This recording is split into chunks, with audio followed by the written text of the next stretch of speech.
Parlamento pasangjak Wakov Bilno Nordani te Maimi Songmani gas cylinder khok bachi bangrijak bani te petrol diesel morok mong bangmani no kasoboi sangrongshalo CPIM dukli bukhaste committee ni luwa jengbai kasa kotorma khaduma phunumung panda songchaka lahar himbotok khlale mani pesimte bubagra khor agolini dropgate amsini shimi jengkha lahar himbotok arni shimi jengai bubagra khor agolini kereng thayo lahar himbotok himai nagerjola stand biskango phayei kasa pandani bisingtei pailekha o khadumung phunukani faimanja phaika দুগলি বখাস্তে committee নে আদম সমর চক্রবর্তী আমাদের ভারতের communist party মার্ক্সবাদী উদ্যোগে রাজ্য জুড়েই কর্মসূচি এখন চলছে।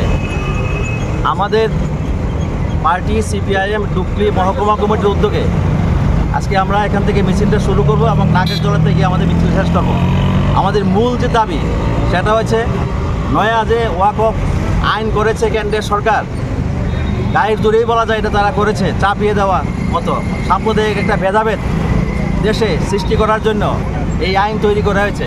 কাজে আমাদের দাবি হচ্ছে যেটা গোটা দেশ জুড়ে আজকে আওয়াজ উঠেছে যে অবিলম্বে এই আইন প্রত্যাহার করতে হবে। এটা হচ্ছে আমাদের এক নম্বর দাবি। তারপর আমাদের দাবি হচ্ছে এই যে রান্নার গ্যাসে হঠাৎ করে অস্বাভাবিক মূল্যবৃদ্ধি 50 টাকা 1 লাখ পেশেন্টে বাড়িয়ে দিল। এমনিতে মানুষ নাজেহাল, প্রতিটি জিনিসপত্রের দাম বাড়ছে, বেকারদের কর্মসংস্থান নেই, রেগার কাজ থেকে আরম্ভ করে শহরে টিউবের কাজ এগুলি কমিয়ে দেওয়া হয়েছে, জিনিসপত্রের দাম বাড়ছে, মানুষের কর্মসংস্থানের সুযোগ কমে যাচ্ছে, রোজগার কমে যাচ্ছে, আয় কমে যাচ্ছে। তার উপর বলা যায় একেবারে মরার উপর খাড়া ঘায়ের মতো এই রান্নার গ্যাসের মূল্য আবার 150 টাকা বাড়িয়ে দিল। কাজে এটাও মানুষের উপর একটা বিরাট আর্থিক বোঝা, বিশেষ করে যারা সাধারণ মানুষ, গরিব মানুষ, তাদের উপর বিরাট একটা আর্থিক বোঝা। এমনকি এই যে উজ্জ্বলা প্রকল্প এটার মধ্য দিয়ে যারা একেবারে প্রান্তিক অংশের মানুষ, গরিব অংশের মানুষ যারা 500 টাকা দিয়ে সেটা পেত, তাদের ক্ষেত্রে আরও সেখানে 50 টাকা, অর্থাৎ তারা 550 টাকা দিয়ে এটা কিনতে হবে। এইভাবে একটা বিরাট বোঝা তারা চাপিয়ে দিল। এর মধ্যে আমরা পত্রপত্রিকাতে উঠেছে, আমরা সবাই জানি যে ওষুধপত্র, জীবনদায়ী ওষুধ, তারও দাম এই কয়েকদিন আগে অস্বাভাবিক সেখানে বাড়িয়ে দেওয়া হয়েছে।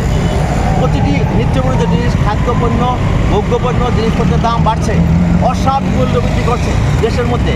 কাজে আজকে এই যে কেন্দ্রের মোদী সরকার, এই মোদী সরকারের জমানায় আমরা দেখতে পাচ্ছি প্রতিদিন নতুন আঘাত তারা মানুষের উপর নামিয়ে আনছে এবং মানুষের মধ্যে ভেদাভেদ তৈরি করেছে। এই নয়া ওয়াকফ আইন এটার মধ্য দিয়ে বিশেষ করে যারা মুসলিম অংশের মানুষ, জনগণ, তাদের যে সাংবিধানিক যে মৌলিক যে ধর্মীয় অধিকার, সেটার উপরেই তারা আঘাত আনার চেষ্টা করেছে এবং ইতিমধ্যে গোটা দেশ জুড়ে একটা আলোড়ন তৈরি হয়েছে। কাজেই এটা প্রত্যেকটা ধর্মের তার কিছু অধিকার থাকবে।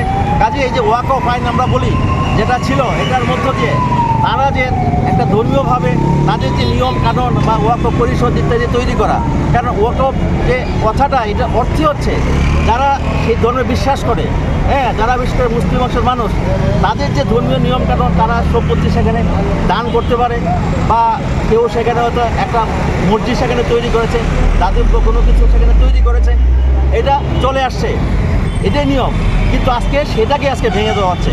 এটা আমাদের দেশের সংবিধানের যে কাঠামো তার উপরে একটা কুঠারাঘাতের সামনে। কাজে এর বিরুদ্ধে গোটা দেশের গণতান্ত্রিক ধর্মনিরপেক্ষ মানুষ যেমন সোচ্চার, তারা প্রতিবাদ করছে।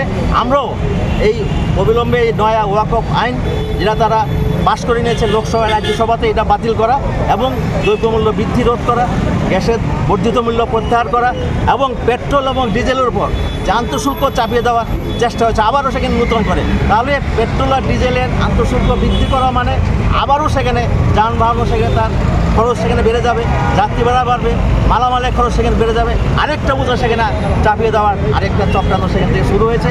কাজে ঐক্য সংগতি যেমন রক্ষা করার জন্য আমরা লড়াই করছি, দ্রব্যমূল্য বৃদ্ধি রোধ, বেকারদের কর্মসংস্থানের সব কিছু নিয়ে আমাদের লড়াই সংগ্রাম। কাজে আমাদের এই দাবিগুলোকে নিয়েই আজকে সোচ্চার আন্দোলনে আমরা সামিল হয়েছি ডুকলি মহকুমা কমিটির পক্ষ থেকে সিপিআইএম।